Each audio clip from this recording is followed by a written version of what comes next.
Feel It podcast. I'm joined with our Lauren and Tim Biggle. And we're on episode 5. If you haven't already, subscribe to the channel, and you can find this on YouTube and Spotify. So today we're talking about a topic that is close to my heart. Mm-hmm. It's close to your heart. It's close to your heart. It is. And I feel like it's close to a lot of women's hearts. Like, the amount of women I speak to that can relate on this subject is mad. So we're talking about daddy issues and relationships with our fathers, how it plays out into relationships with partners, how it just plays out into how we view the world. And this is something that we've all spoke separately about and together before, haven't we? Yeah. So what is the relationship like with your dads? Do you want to take it? No, why did I'll take it then. Go, take it away. So, I at the minute, I think me and my dad are in a good place. For everyone, I am from a single parent family, so it was just me and my mum. I don't know what age my dad left. I should probably ask, but it was when I was young enough that I don't remember. So it's always been me and my mum. When I had a decent relationship with my dad, and then it got to about teenage years, and then you're a teenager and you just tell everyone to fuck off, and you just don't like anybody. see anyone. Yeah. So then that's when the relationship with my dad broke down. So would you say before then, though, was your dad heavily in your life? From what I remember, I used to go to my dad's parents' house every weekend. Yeah. Like that's that. So I've got like a good connection with my dad's family. I remember going swimming with him when I was a kid, so he was involved. From what I can remember, but that's younger. So then I'd say, even though I say teenager, maybe prior to teenage years, we drifted a bit, but we, like, when I think about it, it wasn't the best, but it wasn't the worst. How was it not the best? Because he wasn't in the house. It wasn't consistent. Yeah, it wasn't consistent. It wasn't in the house. And I guess from my mum's side, for the majority, I was single, like an only child, but then my dad had 3 other kids. Just count then, yeah. 3. Yeah. 3 other kids, so it's like, if you've got kids with 4 different women, how can you dedicate that time to me as a child? Did you understand that as a child? No, not at all.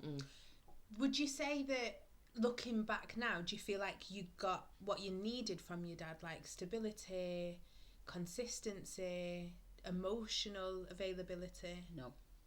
Why do you think that is? Because as much as I know my dad loves me, he didn't teach me love. How? In How terms so? of how to expect a man to love me, Yeah. how a man should love a woman, just the dynamics of a male and female. And I don't have any like older brothers or anything like that, so because he wasn't constantly in my life, I didn't really see my dad as a protector. Oh, really? Yeah, I wouldn't really see my dad as a protector. Would you see him as a protector now? I mean, he's older now, so So now it's your turn. It's like the roles reversed in a way, isn't it? he's older now, Yeah. so I wouldn't really want him getting protective in that way. But like, but I guess so. I didn't really, in terms of a protective male figure, I wouldn't say I had one. Okay. What's your relationship like with your dad? Current state at the minute. Yeah, no, I'm not really speaking to him. Oh, really? Yeah, we had a bit of an argument the other day, and I told him I needed a little bit of time just to clear my head and try and come back to you and not be so angry. But that's very hard considering he hasn't been there. I didn't grow up with him at all. I can count on my hands the amount of times I saw my dad, because he was a musician. He was out touring, doing whatever. And he's got 5 kids all together, but me and my brother are for him. And he wasn't there at all. Was he not? No, he wasn't there at all. Single parent family, similar to you.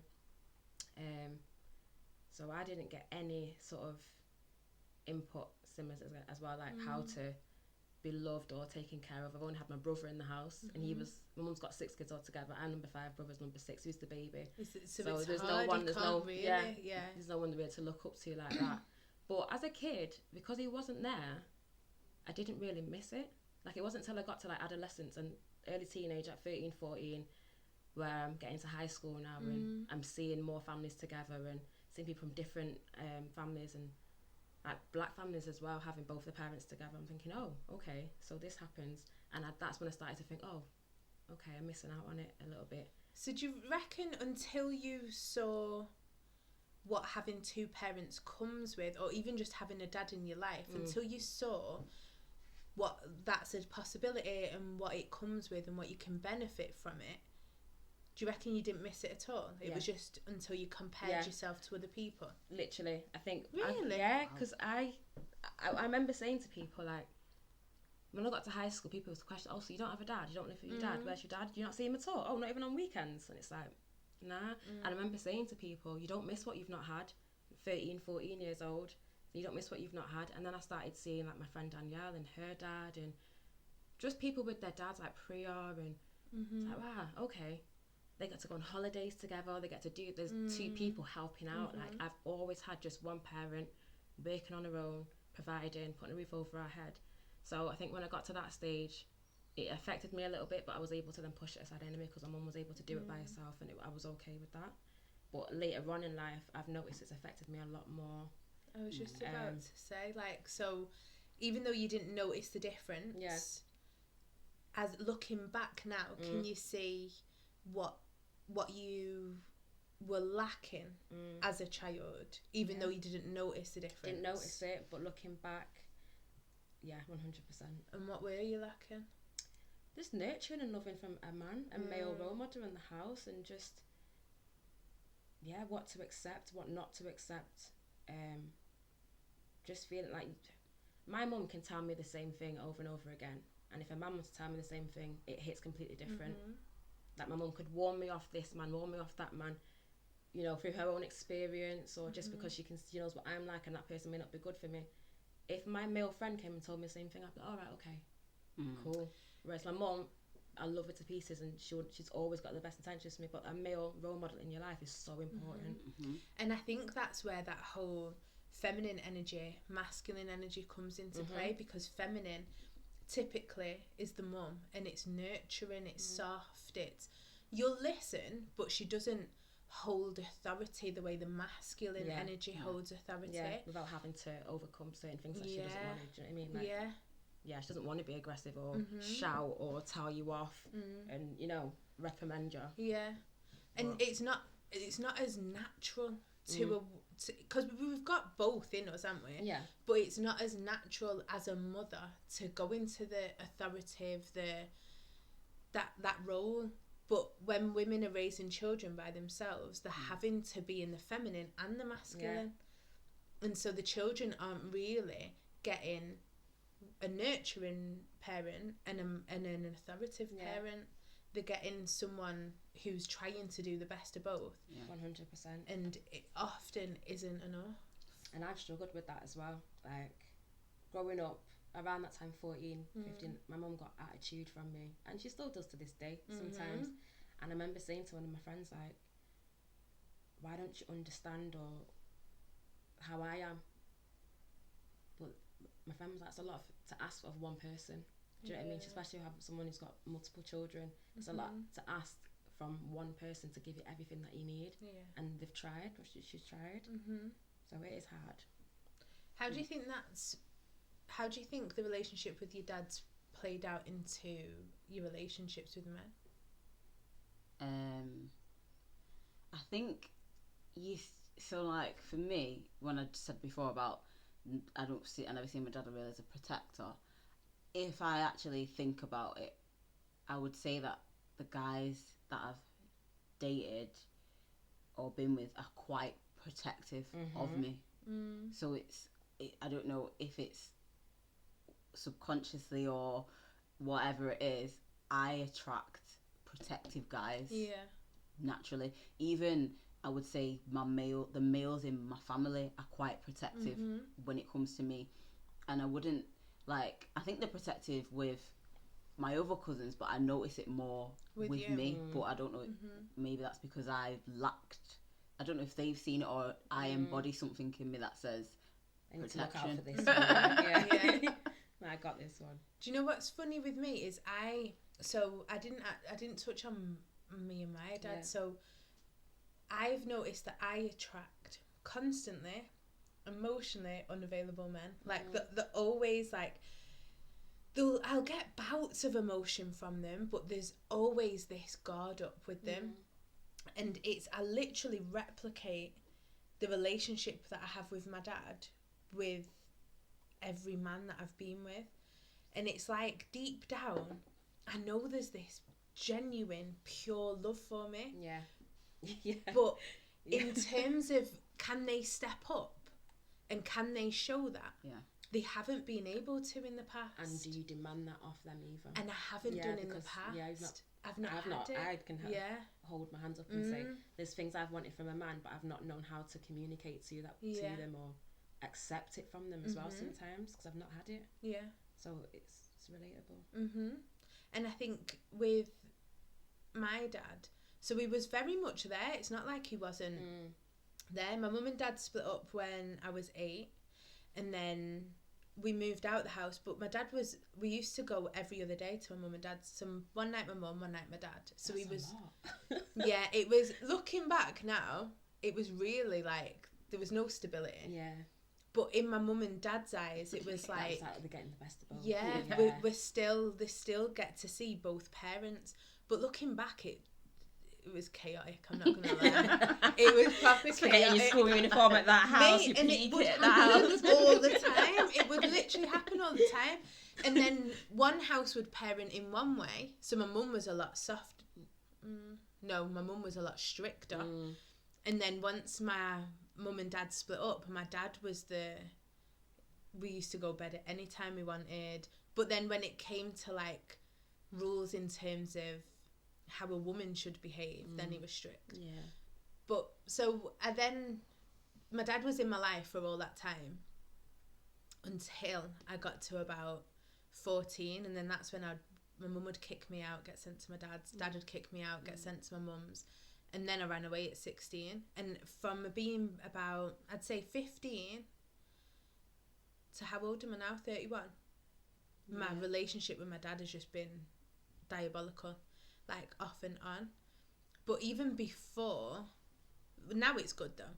Even before that, he was able to buy us things. He was able to provide. He was a provider as a man. Like, you can never ever discredit that for him. But emotionally, he just couldn't, like, he'd give me kisses and cuddles, I remember, when I was younger, and then that stopped when I got to a certain age, and I've watched him stop it with my younger sisters now as well. It's like when you're a baby, can show you what, yeah. But when you turn to a woman, it's like, what do I do with this person now? So still like, a baby, innit? Yeah. But I think for that, I've literally went on and replicated that, emulated that in all the relationships you've been in. Yeah, kind of thing. Yeah, absolutely. But it wasn't like he wasn't there. He was very much there in my younger years. But whether he was a father that I would look back and say that's the type of man I would want to be a father, I don't feel like it wasn't that he chose not to be. He didn't have the capability. He didn't have the awareness to be, if that makes sense. And what about his relationship with his parents as well, and his dad? And my mum. Shocking. Yeah, exactly. Shocking. His relationship with his dad was, you do as I say. They were a racket. It was strict. You don't have an opinion. Yeah, respect your elders. Yeah. So then here I came, this fucking rebel boisterous child. Leo, like, God damn. And I was like, but who said I have to believe in Allah? Who said this? Who said that? And he was like, what the fuck do I do with this kid? Yeah. And I think he just didn't know what to do. Bless him. I know. You don't get a manual, do you? But no, he tried. I guess he tried. Do you think the lack of having a male role model and a male present, do you tend to see that for the girls that have not had the dad around, they sit more in their masculine? Yes, 100%. Absolutely. 100%.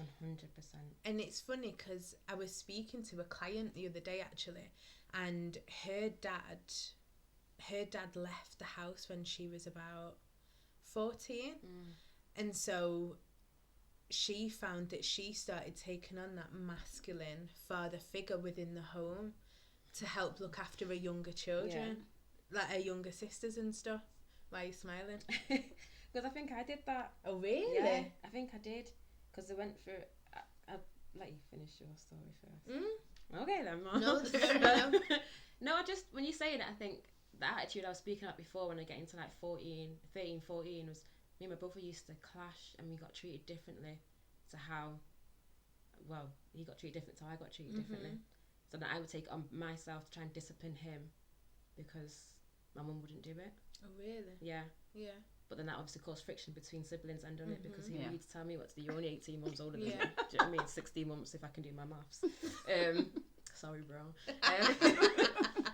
But yeah, so I think I do still have some masculine traits about me sometimes, even dealing with men, like, because I don't want to be taken for an idiot as well. But is that, I don't know. With all of that though being said, because I know in the past, until I started doing what I'm doing now, I would heavily sit in my masculine energy in relationships. But I didn't with the first situation I got into. I didn't at all. Did you find that you did in the first situation, or is that being in your masculine now came from finding yourself hurt over and over again in relationships? I think in relationships, I don't think I sit in my masculine as much as I do in my day to day. So I think my sitting in my masculine comes from my day to day, how I am daily, as opposed to in relationships. I don't, until this moment right now, I've never even realised. But I think it allowed me to sit in my feminine. So I sat in my feminine, but I've never even looked at it like that until this second. Really? Like, I did all my like, years old. like wow. I've just realised that that's probably why I was able to sit more in my feminine with guys, because I was so in my masculine in my day to day. And if you go for protective people anyway, then you probably would feel that you could sit more in your, I think my very first relationship, like my first proper relationship, I was young and dumb and in love, and I sat in my feminine energy, fam. I sat there. But then even then, I did a bit of both. I'm not gonna lie, because there was aggression, there was toxicity over time. But again, I feel like that was brought on because of the person I was with as well. And I'm just gonna say though, being in your feminine energy isn't being young and no, it's not. And I know you know that, but I just want to make that clear. Yeah, no, like, it's definitely not. We know that feminine energy isn't being I know that young. sounds like I rounded it up, and that was what it was. But but I know you know that, but I just didn't want anyone watching it to be like, oh, feminine energy is where we get hurt. It's where we It's not. where You thrive when you own it. You thrive. When we're in our feminine, we're receptive. We can receive. We're open. We're in the flow. Yeah. But I think often when we're in our toxic femininity, that's when we end up attracting, and when we haven't healed, we end up attracting someone in their masculine energy that will take advantage of the vulnerability, the softness, the openness. I think with my dad, the hurt and the feeling of rejection, like over and over, like I'm not good enough, I'm not holy enough, I'm not Muslim enough, I'm not this good little Muslim girl. It was kind of like, and he didn't do it on purpose, but I think that constant rejection continuously off him made me go into this place of wall up, guarded, and repeat that pattern with the relationships that I was getting in. Like, it was constant. I was seeing people, but it was never commitment. It was never relationship. Yeah. It was never a healthy relationship. It was on and off, sporadic. Yeah. And it was literally mirroring the relationship that I'd had with my dad from being young, one day here, one day there, one day. Yeah. And then as I got older, we'd speak for a little bit, then not speak, fight, and then he'd try and tell me what to do and I'd rebel against it. And then I saw it mirror into every part of my life, where one person would say, oh, will you just open that window? And I'd be like, who are you talking to? Yeah. Open the window for you? Who do you Why think can't you I do am? it yourself? Literally. Yeah, you not got feet. Yeah, but it did. Oh, the it growth took. guy. I love the growth. My God. I was like, me, open a window Yeah. for you. Who you talking to? Open a window. Though. Yeah. It was that deep. I remember. Yeah, so do I. I'm sat here like, yeah. But that was mirroring from my relationship with my dad, because my dad had told me tried to tell me what to do all my life, but I was just guarded and protective of my heart constantly, because I knew how much the relationship with my dad had hurt. Like, that killed me. Not having him in my life, like, in a stable way. I wanted to be. I played a role of, when I would go back, times I'd be like, I'd try and mimic my little sisters who are good little Muslim girls. Like, I'd say, oh, do you want a cup of tea? I'd fall into like this waiting role, and look, I am good. Look, I am a good Proving Muslim it, girl. Yeah. And I weren't. I never have been. But like... Never have been. But I just wanted his validation so badly. I wanted his love so badly. And that just never came at that point. And do you think in your relationships, the validation element, do you think that was there as well? Heavily. It was like, pick me, look, I'm worthy.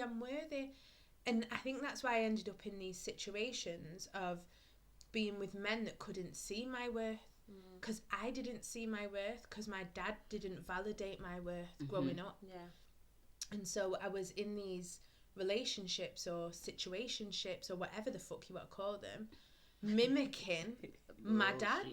Like, it might as well have not been the men that I was with. And this sounds warped and fucked, but and this is what we do as humans, we just play out the role of our parents, what we didn't get as parents in our relationships. It's crazy. Like, even little things that you don't realise, like my birthday. My dad used to forget my birthday, like call me on the day after, or just, and it used to get me so mad. But I played that out in the relationship that I was in. I was unfortunate with a forgetful fucker who just forgot everything anyway. But when it was my birthday, it felt so much more personal. And I remember when it clicked, like, I get so mad at you because I'm really mad at my dad. Like, I'm actually not that mad at you for forgetting my birthday, because I know what your temperament is in terms of remembering things. But it just reminds me of my dad so much. And then I think it was...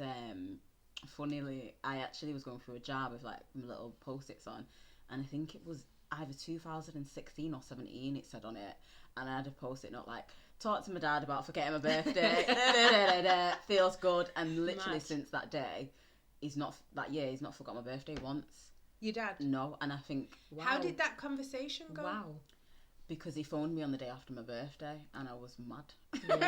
And I was like, no, I'm not having it, like, and I put the phone down. And it's not like me to be, usually I'm quite polite, like, yeah. And I was like, well, you forgot my birthday, you remember all the other kids', but you just seem to forget mine, like, and because we had a family group, everyone on all my siblings' birthdays, my dad would be like, big up Luke on his birthday, and then on my birthday I was just, there was tumbleweeds, and I was like, I used to message my cousins like, you better say happy birthday in the group. You see me, I would message my dad, hey, hello, hello, it's my birthday. So it just pretty much was like, to be fair, I don't think it got deep, the conversation, but it was just letting him know how I felt. Like, you make me feel forgotten amongst my brothers and sisters because I'm the only one who you don't seem to remember's birthday. And I think that's as deep as it really got. It didn't go deep. I didn't go into like, it's played out into my relationships. Like, I've not really got that kind of relationship with my dad. I probably could speak to him now about it, but at the time... Have you ever took it a bit deeper with him? Not really, no. I've not had like deep conversation with my dad in terms of how our relationship has affected my life, affected my, like, how I have been with other people. I've never had a deep conversation with him. I think time is coming where I will. Yeah. But I think in the past, I've been too in my feelings to be able to have that conversation. 100%. You need to be ready for that because it is a deep one. I think those conversations, though, those conversations can flip a relationship. Me and my dad, like I've said, we didn't speak for years and years and years. And when was it? It was last summer. We ended up getting into a massive argument. My dad was crying on the phone. I was crying on the phone. And this is the thing with my dad. Throughout my whole life, even though certain behaviours have come across like not your typical way of showing love, I know, like, when I ran away, my dad ended up with bags. He had grey hairs, like stress. My brother would say, like, he'd be on the prayer mat from 12 o'clock at night till 6 o'clock in the morning, just praying for my safety and praying that I get home okay, and like, so that it's like he's never been able to physically show me love, but I've never doubted his love on the underlying of it. And so last summer we ended up having this massive argument, screaming at each other, and then it all died down, and we had a conversation not long ago, and since it, the relationship's been amazing. But he was just saying to me, Rakaya, like, I apologise, I take accountability, and I am sorry, and what I shouldn't have done. He said, he was like, I love you, Mum, and I'm happy for the relationship that we had, but I got with an English woman and didn't take in what that meant for my children. And just hearing that, I was like, thank you, you get it. Like, I've been angry at the world. I don't fit in with the Iraqis, I don't fit in with the white people. Like, where can I fit in? But at least, he's and acknowledged it. I had a similar experience with my dad, because obviously I've been spending a lot more time in London.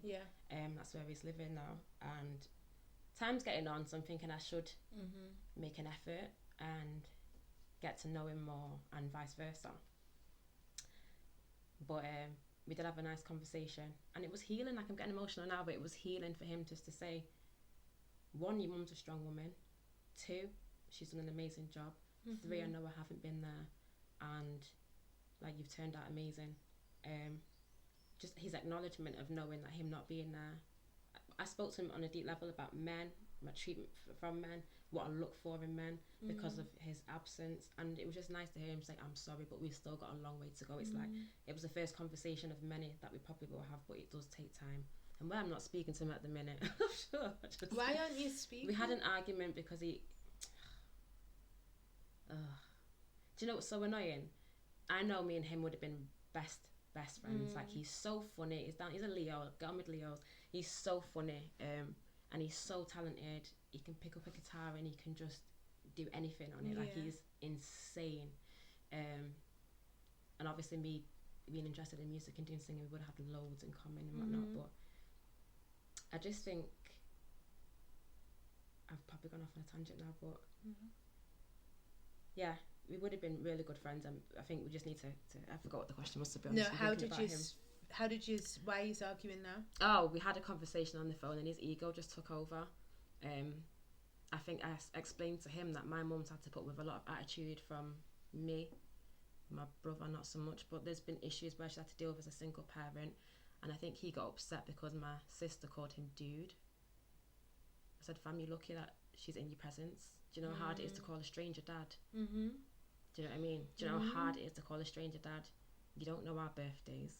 we don't hit. Do you know what I mean? Like, you haven't been there, so you need to know that you've got work to do to get back in with us. It shouldn't be us coming to you all the time, and you shouldn't be getting angry at us just because that mum's had a whole 30 odd years of my attitude, and you know, she's had to put up with a lot. So you can't just throw away something like that because of whatever. And he said some other stuff about my mum as well, which I'm not really going to go into as well, but he's just, his ego got the better of him. Have you found that he did try and just swim back in? Like, hi daughter, as if the whole 30 years hadn't happened. You don't know how I am with my phone. My phone's always on mute. Like, people ring me and I'm like, oh God, I've got to talk to someone. But then I think because he was back in contact, it was a constant phoning. Oh, you're in London now, I feel like you're under my care. That pissed me off. How did you feel about that? I said, oh, under your care now. I said, he said, yeah, because your mum's not around, you know. I said, Dad, I'm 33 years old. I'm 33 years old. Under your care. Where was under your care was school dinners, trips, like piano lessons, all that shit like I wanted to have and wasn't able to do and stuff. Under your care, where have you been? So don't come to me now when I'm a big woman paying my own bills and not needing any help of anybody to be like, I'm under your care because you've missed that chance now. Unfortunately. And did you say that to him? 100%. I told him because, like, I used to be quite polite and, you know, he's my elder and have respect and whatever, but now I'm like, I'm actually a grown woman, and you as a grown man are talking to me as a grown woman. You may have been a sperm donor and brought me to this planet, but you need to understand things about me because you don't actually know me. So I had to show him the tone. And how have you built that relationship up though? Because he was a stranger. Yeah, he was a stranger. I think it sounds weird, but he's a cool guy. So do you know what I mean? easy. It's like it's easy to chat with, and but then a sometimes cool guy it's like, is a friend, not a father. Exactly. So he's been a cool guy, and we've been able to just kind of surface level be okay with that, because we do get on, we laugh, we banter, we sit and watch comedy together and chat shit. But you actually don't know me as a person, and you don't know me as a daughter, and I don't know you as a dad because you've never been there. So when it's not just surface level, it can be a bit difficult. There's times where he sits and listens, and there's times where he doesn't. And I think what's like scares me so much in terms of fathers and people having children and not being that man or not stepping up as a father in the early years. You can't just pop up even at 7 years old and say, hi, I'm dad. Whether you realise or not, a child clocks from 0 to 6. They're clocking stuff. And what scares me and upsets me is there's so many men that will just have children and they'll bounce, or they might not bounce, but they're in the child's life sporadically. They're here, they'll say, oh, I'm coming to pick you up, and they don't turn up. And like, I don't know if, I hope they don't know, because if they know and they're still doing it, then that's cuntish, really, isn't it?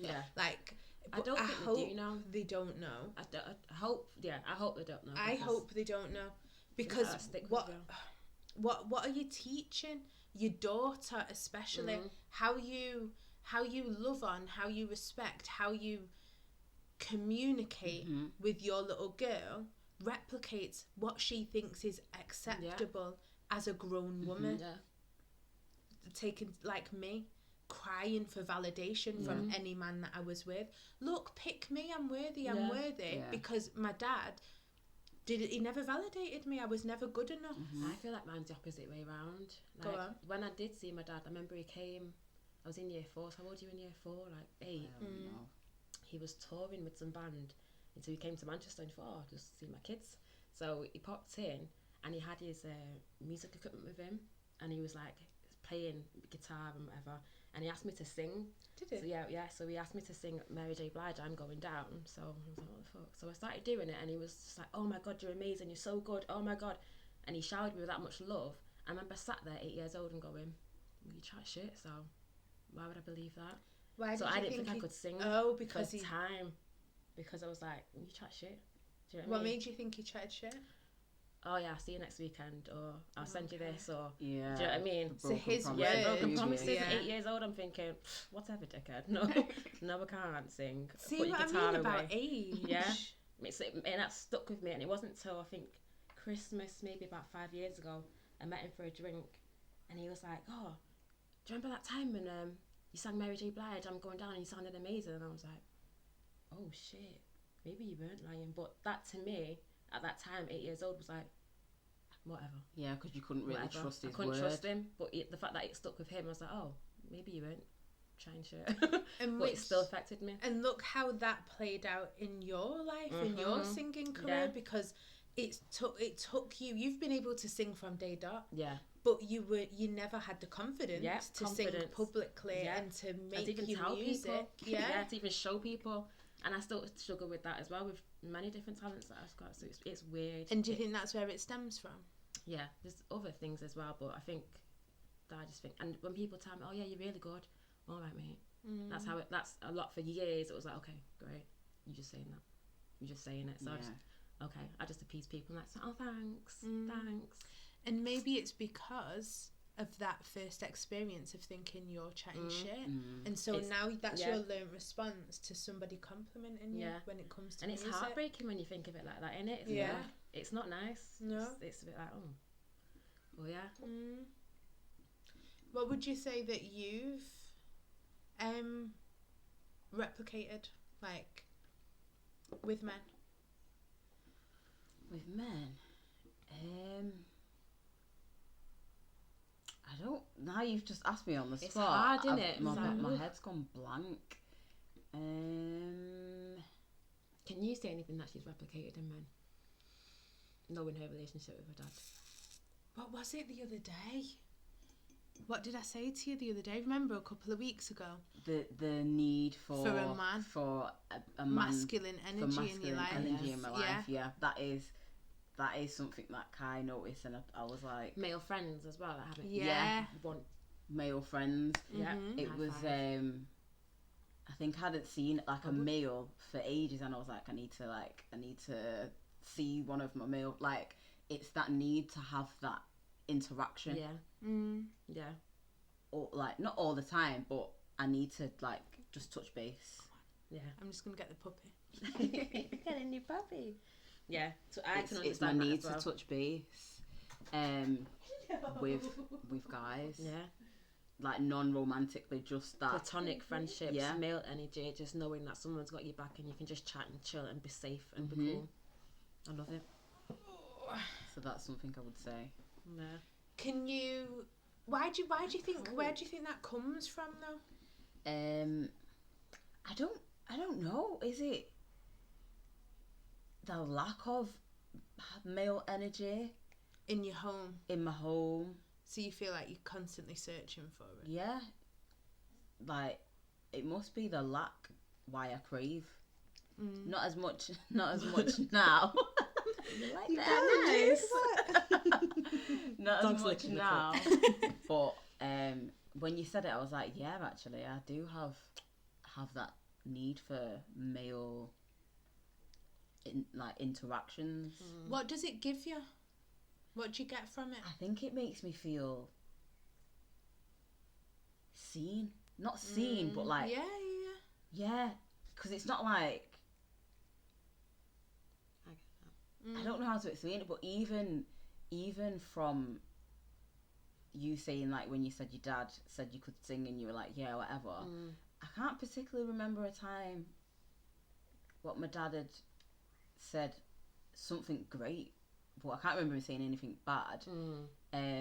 But I feel like when male friends more like praise me and encourage me, it kind of means more than if a female friend. It's different, doesn't it? Yeah. It not means more, but like it's different. I hear it different to when. Do you know why that is? Because we didn't receive it as a child, so we've got a heavier importance on it. There's a higher importance on it. Like, if you think about, I don't know, what gold's unusual? What gold? Yeah. What gold? I'm thinking of an analogy on the spot. Come on, okay, shit. Now, what gold? rose? Like, God, so that's not 24 karat gold, right?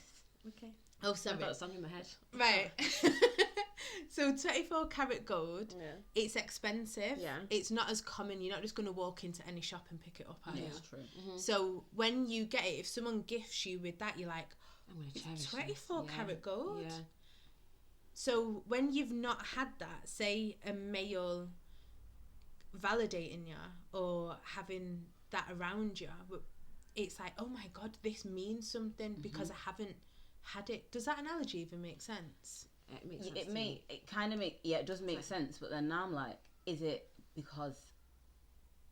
the lack? Because now I'm thinking, if we're just like speaking about our dads, but if I think about both of my parents, I would say that my mum wasn't very affectionate, praisey. Okay. My dad was more praisey than my mum, but I just didn't see really? him around. Like in terms of my creative side, Yeah. I would say my dad more than my mum. Like embraced it more, kind of. Because my mum was more like textbooky. Yeah. Go to uni, Yeah. get a Church, degree. like, yeah. So yeah, but now I would say probably my mum more than my dad. But if I look at them as both, but yeah, I don't know. But I do think that comes the reason why we appreciate or hold a man praising us holds more weight, and we appreciate it more. Is that coming from that lack of we're craving validation. Yeah, it's true. Because why is it a man saying? Do you know what I mean? I know what you mean. This conversation's bringing so and many memories back, because I was like, well, if I say what mum and dad, and then I remember thinking there was a time, I can't remember exactly what it was, but say like I'd got a good grade or I'd done something, and my dad was like saying, yeah, like not boasting, but you know, like when your parents like proud of and I remember saying to my mum like, well, he's not even had anything to do with it, so I don't know why he is.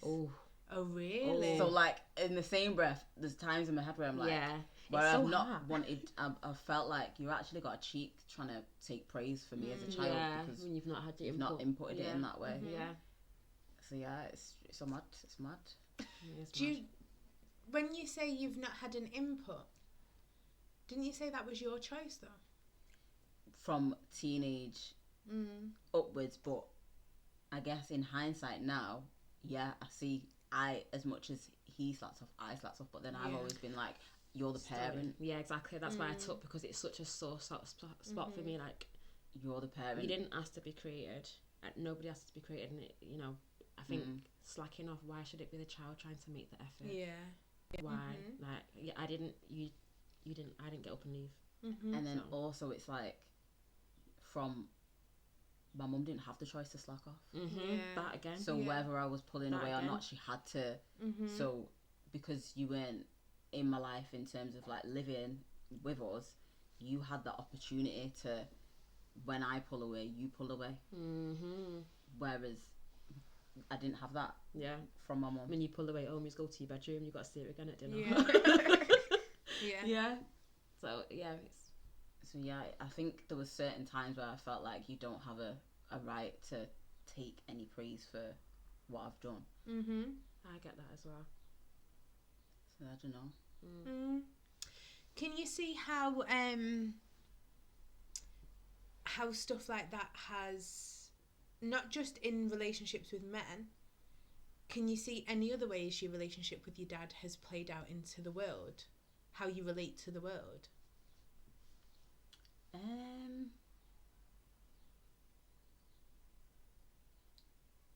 don't know. That's a hard question. Can you?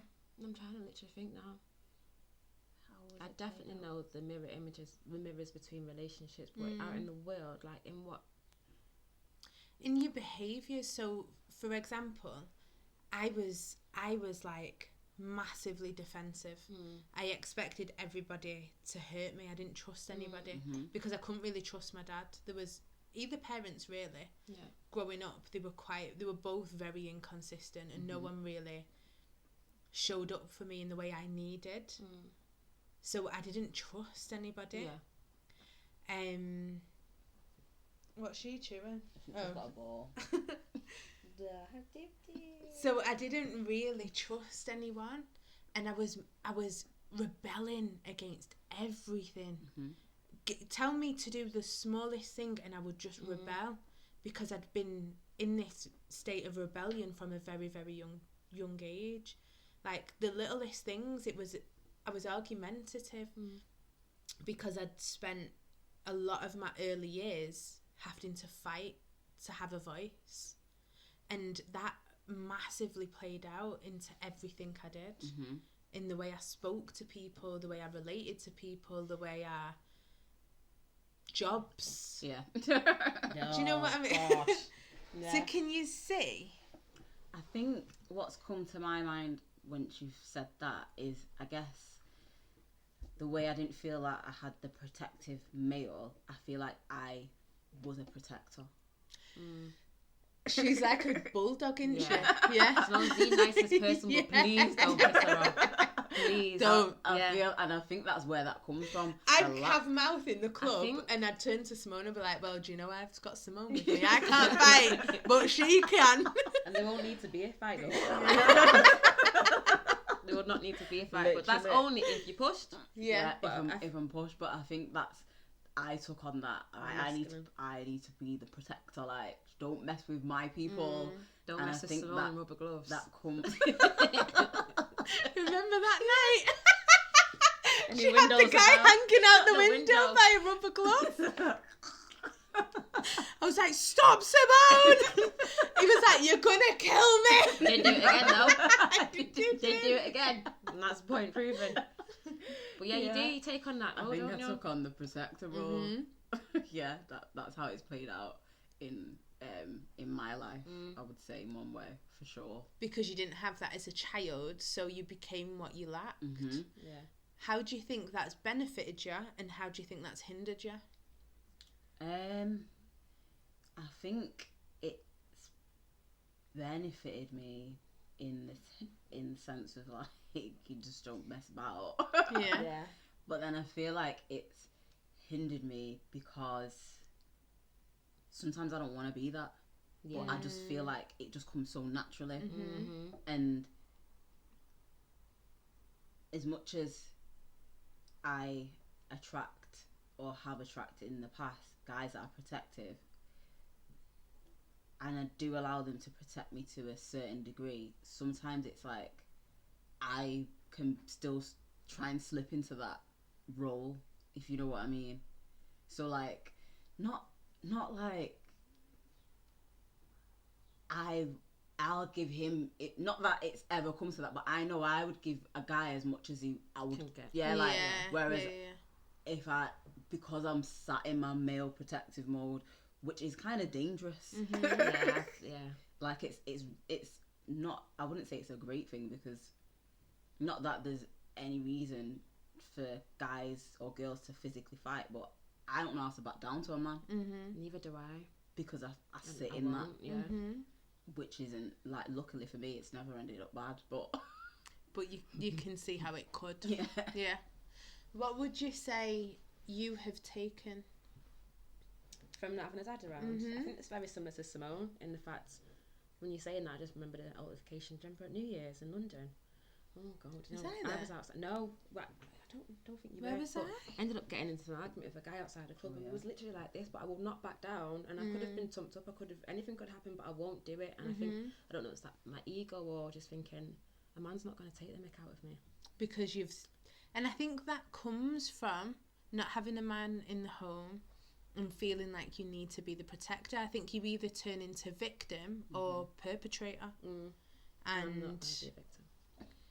I'm not. Well, and yeah, and so you chose not to be victim, and you turn into like I say perpetrator loosely, for want of a better word. Like you turn into what you's lacked. Definitely. And how do you think that's hindered you, and how do you think that has helped you? I think I can be very closed off with people, emotionally. Like I'm available, but I'm not available. And I think that's my dad. He's available, but he's not available. And you also go for your relationships have mirrored that as well, haven't they? You're 100%. I always thought that I was ready for commitment as well, but I don't know if I am from the relationships that I've had because they've been far away at a distance. I see you when I see you, and you know, and that's what my relationship was like with my dad as well. So my relationships have definitely mirrored that, and I've also realised as well that I've gone for the people who I've decided to spend more time with haven't been the great ones.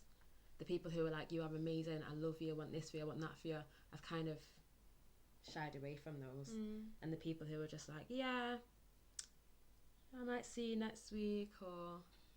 Because that feels normal. Yeah, it does. That's what you're used to. Yeah. And it's sad. It's really sad when I think about it. It's sad, but it's natural. Yeah. Until you get to a place where you turn around and be like, no, I'm not doing this, and you pay attention to your patterns and your behaviours. Yeah. But that's really normal, and the only reason that you go to that and you feel comfortable in that is because that's all you've ever known. Yeah, and accepted. It's like, how can you accept a man showing up and loving you for all of you when you've never had that? Yeah. It's alien. It's like, oh, this feels weird, this. It does feel Let weird. me go to the one that's like my dad because I know that kind of love. Yeah. I don't know who am I if I engage in this kind of love, because that's alien to me. I've never played this out before. But I know how to play the one that doesn't This get... one seems about right, so we'll go with this. But I did notice, like, when I started to do work on myself and like internal thinking about what I deserve and what I should have in a relationship, that's when my dad started popping up more. So it was like there's a correlation between the two. I just think, okay, I'm trying to make an effort about what I accept, who I allow into my life, into my space. And it seems like even though we're having a time out at the minute, a little bit of a time out. I think that's just boundaries, you know. It 100%, and I'm proud of myself for that, because back in the day I wouldn't have had that. Wouldn't have had those boundaries to be like, listen, I need a minute just to think about how I'm going to not knock you out. So in the nicest possible way, pops. But every relationship has that, and this is a new relationship. Every new relationship has that. You test each other's boundaries. You push a little bit too far, and then you wait for the other person to say, "Nah, what are you doing?" Or they allow it, and that's where you learn how to relate to somebody. And that's all that's going on with you and your dad now. I know, he's such a baby as well, but like even when we had that argument, when I got off the phone, he was like, "Well done, keep speaking to me like that." So why have I got a baby here? No. Was he joking or was he serious? No, he's being deadly serious. My dad is a character. He's just a character. He's, oh God. He's like, my divine daughter, write this down. So I've worked with Bob Marley. I like Pops. I don't care. Bless him. Yeah, no, he's funny. Do you know what I'd like to see? What? More of us, men and women, because I think men also, we're talking about daddy issues, but there's fucking mummy issues, and I was with a person, not to be, but anyway, like there's mummy issues out there, and there's as much as there's daddy issues, there's mummy issues, and men play out roles with their relationships and look for a mother in a partner and all of that. This similar to what we're saying. You're on a pause. What are you saying? Do you think I could hear it? Don't forget it. Do you think that if you look at some of the guys or all the guys, you know, like we say like daddy issues or whatever, like I'm thinking like the guys that I've gone with, or certain guys, they've had daddy issues too. Yeah. Oh my gosh. Yeah. Like they might have more that. Not even. I don't even think they've got like. It's more the father issues for me personally. What's this reflection? Because all of mine have had mummy issues and daddy issues. Fuck's sake. It's literally just hit me now. Like, wait a second. The guys that I've dated in the past have had not like, you know, certain issues with their father as well. which makes sense because we attract what is within us. And so if there's stuff unhealed within us, that's who we're a vibrational match with. I think my dad's got a lot of healing to do within himself, because he explains his relationships with his dad, like talking about daddy issues and how he didn't feel accepted and he didn't know how to be a father and so there's issues like that as well. It's just generational, and we need to heal. We need to feel it and heal it, you guys. And that brings me back to what I was going to say. I feel like the only way we will ever be able to heal that is if we start paying attention to our patterns. Because it took me to get to a point where, how old was I? 28? I think I was 28. Where I was like, nah, mate.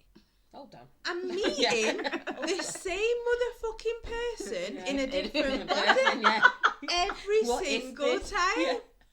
Every At least you single were getting time. the same. I was getting the same person, different year.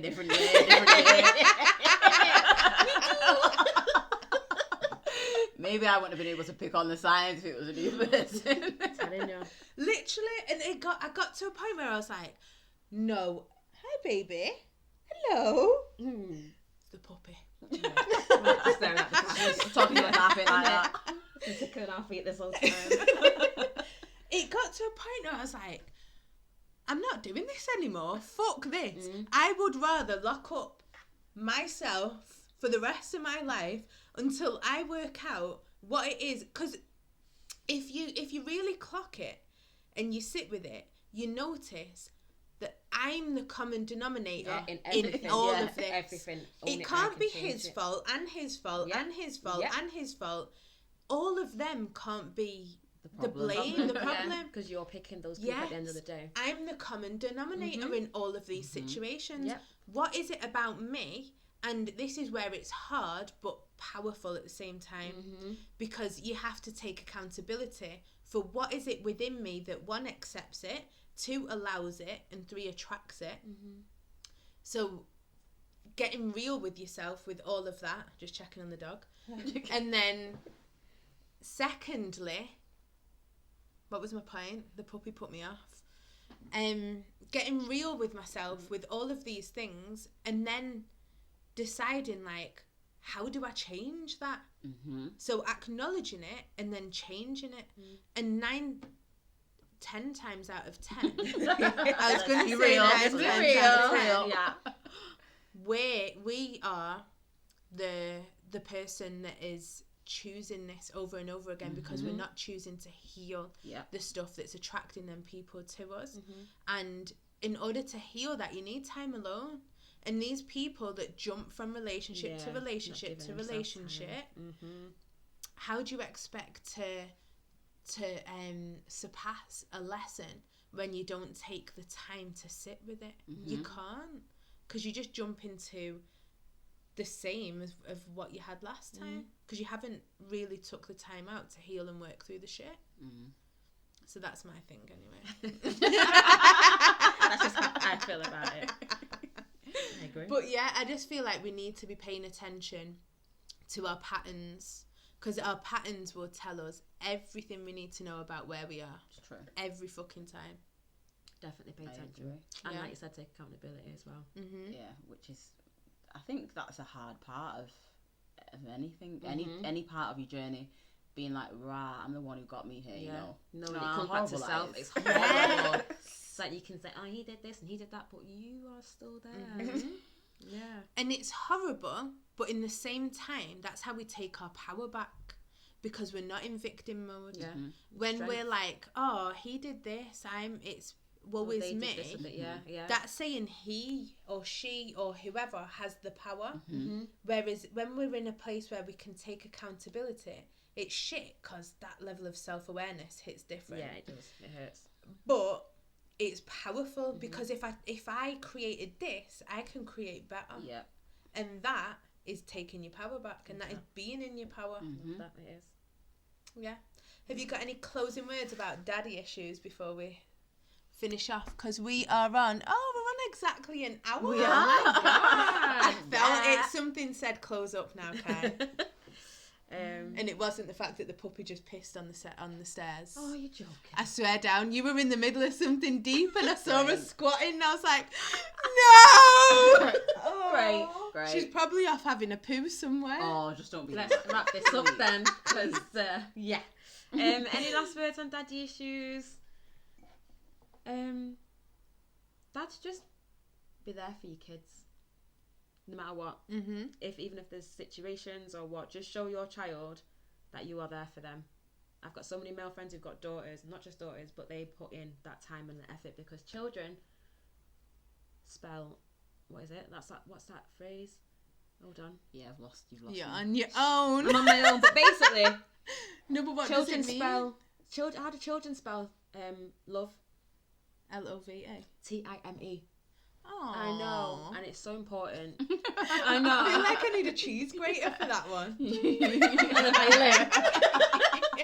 grater and a violin. Yeah, just love your extensions. There are parts of you out there to love them. And just be there. Yeah. Like, it doesn't have not money. It doesn't have to be money. Yeah, A not phone at all. call. Yeah, Even if the child isn't living in your home with you. your country, your city, your A town. phone call. A phone call, an The email, park. a letter. Do you know what I mean? Like, you don't have to spend money. You don't have to. You don't have to be buying them the newest trainers. None of that. Just time, Yeah. consistency. Consistency is key. Yeah. What would you say? I would probably say, if you have lacked in terms of the male role model, it's just taking time. It's a time thing. Don't judge your realizations.